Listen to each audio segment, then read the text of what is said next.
하겠습니다. 우리 사랑하는 청소년들, 청년들, 제가 단톡방에다 언제나 무엇을 한 주 동안 살아왔던 것에 대한 주제를 가지고 나눠볼까 이런 얘기를 많이 하는데, 이번 주는 제가 최근에 감사했던 일을 나눠보자고 얘기를 했어요. 그래서 오늘 우리가 예배 후에 내가 지금까지 최근에 감사했던 일에 대한 이야기를 나누긴 할 겁니다. 근데 제가 그렇게 단톡을 올려놓고 보니까 감사했던 일을 나눠봅시다 라고 얘기했는데, 참 나눌 것을 찾기가 어려운 때를 우리가 살아가고 있다는 생각을 했어요. 내가 올해 6개월 2021년 들어서 나서부터 하나님이든 사람이든 감사할 수 있는 일들이 있었나? 라는 생각을 좀 많이 요즘에 하게 됐던 것 같아요. 제가 이 표현을 굉장히 좋아하는데, 우리의 감사를 코로나19가 무뎌지게 한다는 생각이 들었습니다. 그러니까 코로나19라는 것 자체를 우리가 너무 겪으니까 감사한 게 아니라 그냥 불평과 불만이 나올 수밖에 없는 삶의 상황들을 우리가 살아가게 됐어요. 저 같은 경우는 여러분도 아시겠지만 코인 노래방을 가는 것도 굉장히 좋아하고, 영화를 보는 것도 좋아하고, 사람들을 만나는 것도 좋아하는데 다 못하는 거예요. 저만 그렇진 않겠죠. 실은 여러분들도 누군가를 만나거나 뭔가를 할 때 예전과 같이 편안하게 누군가를 만나기 참 어렵다는 생각도 있고, 자꾸만 집에 있는 시간이 많아지고, 우리 청소년부 친구들 같은 경우도 학교를 갔다가 안 갔다가 하니까 처음에는 학교 안 가서 너무 좋았다가 이제는 생활 패턴이 무너지고 막 늦잠을 자고, 근데 또 일어나도 늦잠을 자도 행복하지가 않고 집에만 있으니까 너무, 그러니까 어쨌든 우리가 살아가면서 이 2021년 코로나19를 겪으면서 진짜 나한테 감사할 일이 있을까라는 생각을 되게 많이 했던 것 같습니다. 저 같은 경우도 여러분들한테 단톡방에 우리 감사할 일에 나눠봅시다 얘기는 우선 저도 내가 뭘 감사할 수 있을까? 부끄럽지만 좀 그런 생각이 들었던 것 같아요. 내가 뭘 감사할 수 있지 하나님한테? 맥주 감사주일, 아까 우리 가인이하고도 잠깐 얘기했던 것지만 보리맥 추수할 추 감사주일, 보리를 추수하는 그 주일을 우리가 기념하면서 감사에 대한 이야기를 나누고 싶은데, 감사하기가 참 쉽지 않다, 그런 생각 오늘 참 많이 했던 것 같습니다. 특히나 거리두기를 하게 되니까 물리적인 거리, 그러니까 지금 여러분도 지금 예배당에 와 계신 분들 아시겠지만 의자가 간격이 있죠. 정확하게 예리하게 두 칸에서 두 칸 반 정도로 저희가 잡아놓은 거거든요. 1m에서 2m로 그 물리적인 거리 두기를 하고 있습니다. 근데 물리적인 거리 두기뿐만 아니라 우리의 심리적 거리도 멀어지기 시작했어요. 그러니까 즉 관계가 이렇게 멀어졌다고 해야겠죠. 최근에 20, 30대를 기준으로 설문조사를 했는데, 전부 다 사람들과의 관계나 사회적인 거리가 많이 사라지고 멀어졌다라고 얘기했던 사람이 5명 중에 5명당 몇 명 이렇게 대답했을까요? 2명 내지 3명 정도가 답을 했습니다. 그러니까 500명이면 2, 300명이, 5,000명이면 2, 3,000명이 예전에 코로나 전보다 지금 코로나 지나고 나서 우리의 그런 관계, 심리적 거리가 더욱더 멀어진 것 같습니다. 더 외로워진 것 같습니다. 그런 얘기를 하게 되는 것이죠. 그럼 우리는 뭘 감사할 수 있을까? 오늘 본문에서 한번 그 답을 찾아봤으면 좋겠습니다. 언제나처럼 저번 주에 설교했던 고린도 전후서라는 성경이 있었어요. 우리 준이 청년 기억나나요? 고린도 전서, 고린도 후서? 좋아요. 고개를 끄덕거렸으니까. 무슨 성경이죠? 여기 모니터에 써있죠. 실은 고린도 교회를 세웠던 바울이 고린도 교회에 보냈던 편지가 고린도 전서, 고린도 후서입니다. 그래서 고린도 교회 안에서 사람들이 갈등이 있고 싸우고 하니까 답을 서로 막 내가 답이야, 내가 오라 이러니까 내가 답을 정해줄게 라는 느낌처럼 바울이 편지를 썼던 게 고린도 전서, 고린도 후서였어요. 근데 이 고린도 전서, 고린도 후서를 보냈던 그 고린도 교회를 바울이 처음 만들었던 말씀이 오늘 우리가 나누려고 하는 사도행전 18장에 있습니다. 사도행전 18장 1절에 이렇게 나와요. 그 뒤에 바울은 아테네를 떠나서 어디로 갔다고요?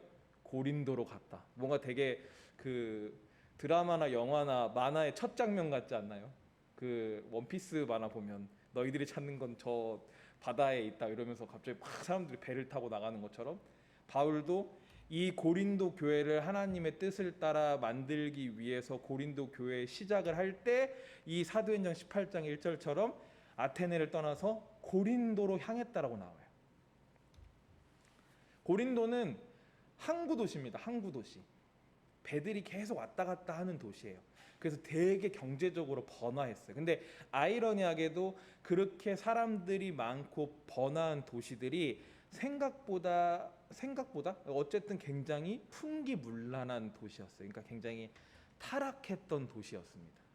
근데 그곳의 사람들에게 예수님의 말씀을 전하고 하나님의 이야기를 전하면서 교회를 세우러 바울이 간 거예요. 바울은 왜냐하면 선교사이기 때문입니다. 선교사란 단어 혹시 가인이 들어본 적 있나요? 교회 다니면서 들어봤겠죠. 선교사라는 건 말 그대로 내가 살고 있던 집이 아니라 어떠한 지역에 가서 그 지역에 하나님을 전하고 그곳에 교회도 세우고 그 가운데 하나님의 나라를 만들기 위한 그러한 사역들을 하는 사람들을 이야기합니다. 그럼 그 선교사에게 가장 힘든 것은 아까 여기 적어놓은 것처럼 실은 먹고 자는 것. 그러니까 가장 기본적인 삶의 바탕이 굉장히 선교사들에게는 힘듭니다. 왜냐하면 우리는 어쨌든 지금 이 예배를 끝나고 돌아갈 수 있는 집이 있죠.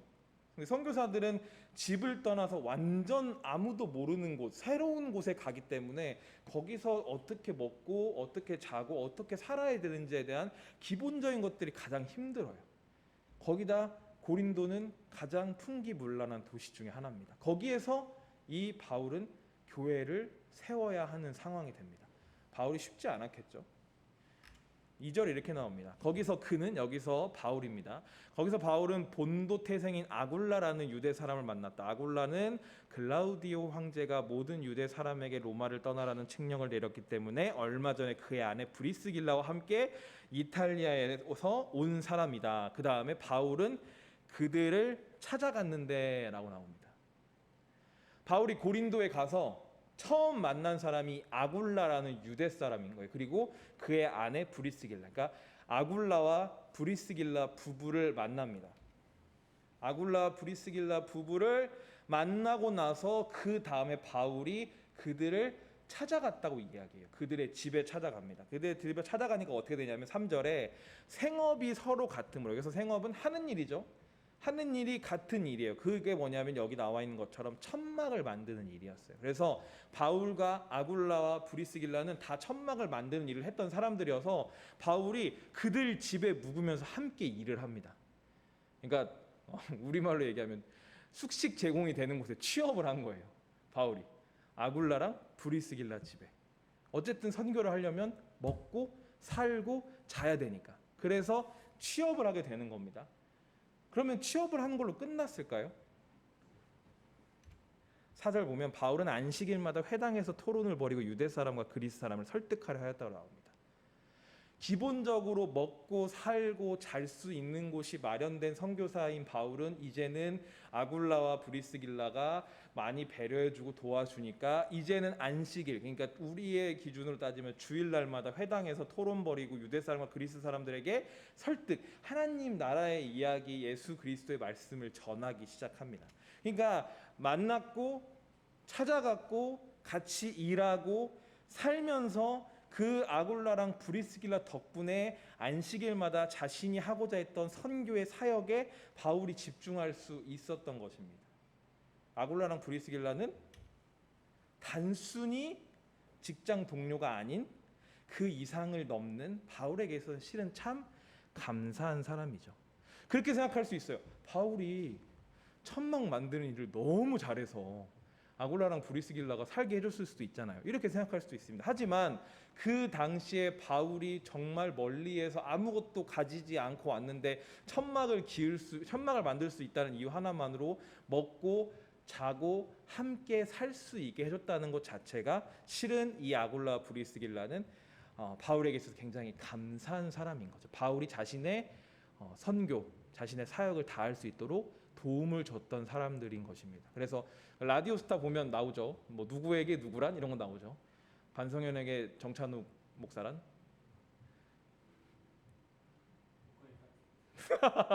네, 알겠습니다. 어쨌든 바울에게 브리스길라와 아굴라는 그 직장 동료를 넘는 감사한 사람이라는 것입니다. 그러니까 결국엔 사람이에요, 사람.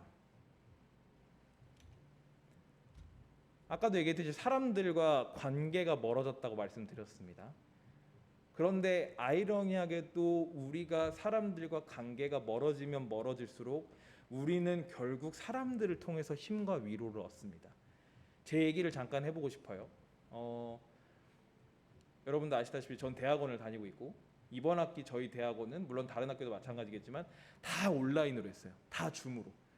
학교를 한 번도 안 갔어, 가인아. 물론 너는 갔겠지만 우리 대학생들, 대학원생들은 학교를 한 번도 안 갔습니다. 근데 외로운 거야. 학교를 같이 다니던 사람들과 직접 만나서 뭔가를 할 수 없으니까. 그런데 아이러니하게도 그러니까 더 가까워졌습니다. 더 줌에서 만나고 더 온라인으로 만나고 더 카톡 많이 하고 더 전화 많이 하고 하면서 서로 우리의 관계가 더욱더 깊어지는 걸 느끼고 서로 힘과 위로를 주는 것을 느꼈습니다. 제가 다니는 대학원만 그럴까요? 실은 제가 여기 설림교회 오고 나서 우리 청소년들, 청년들에게 제가 사역하고 나서는 정말 가장 많이 전화를 하는 것 같아요.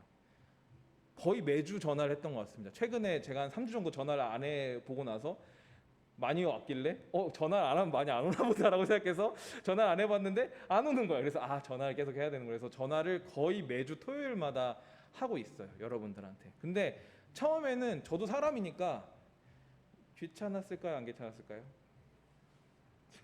살짝 귀찮았어요. 그런데 전화를 하고 단순히 내일 교회 나와가 아니라 뭐 하고 지냈어? 요즘 어떻게 지내? 무슨 일이 있었어요?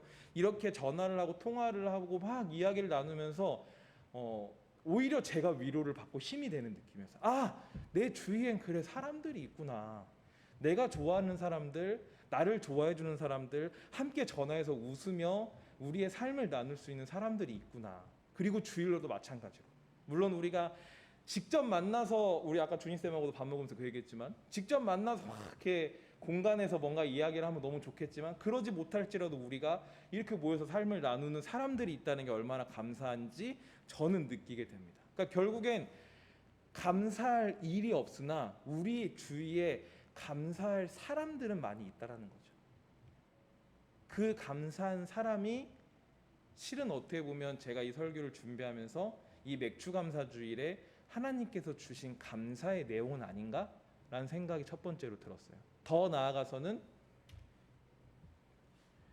영화 인터스텔라의 명대사죠. 이 포스터에 나와 있는 것처럼 우린 답을 찾을 것이다.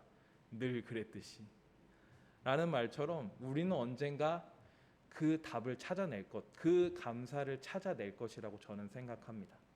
우리의 감사가 단순히 어떠한 상황, 어떠한 일, 어떠한 이득, 어떠한 나에게 도움이 되는 그런 감동 이런 것들도 물론 있겠지만 우리의 답이 사람일 수 있다라는 생각, 그리고 그 사람과 사람을 통해서 내가 감사한 사람을 깨닫게 되고 나 또한 다른 사람에게 감사한 사람이 돼줘야겠다는 생각을 하게 되었던 것 같습니다. 사랑하는 청소년들, 청년 여러분, 맥주 감사 주일입니다. 여러분들 무엇이 감사하십니까?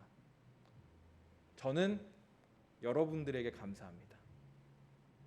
한 번도 툴툴거리지 않고 언제나 우리 교회 차량을 타주는 가인이에게 참 감사하고 학교를 다니면서도 항상 이렇게 교회를 또 허리에 그런 아픈 부분이 있어도 맨날 와줬던 우리 반성현 청년에게 너무 감사하고 오늘 아침 9시부터 1부 예배를 드리고 11시에 교육부서 어린이부 유치부 예배를 드리고 그 다음에 또 오후 예배를 드렸던 우리 이준희 청년에게 너무 고맙고 그리고 지금 줌으로 들어와 있는 지영이, 수연이 그리고 오늘 지금 이천을 가느라 예배 조금 늦게 들어오는 소담쌤, 나은 청년 그리고 종환 형제 그 청년들, 청소년들 한 명 한 명들이 되게 고맙고 감사합니다. 그리고 저도 여러분들한테 감사한 사람이 되고 싶어요. 끝나고 밥을 사겠다는 얘기는 아닙니다. 어쨌든 우리가 서로가 서로에게 감사함을 느끼고 감사함을 줄 수 있는 그러한 감사의 사람들이 되었으면 좋겠습니다. 그래서 우리가 이 시기 늘 그랬듯이 답을 찾아갈 수 있는 그러한 우리 사랑하는 청소년들, 청년들이 다 되었으면 좋겠습니다. 네.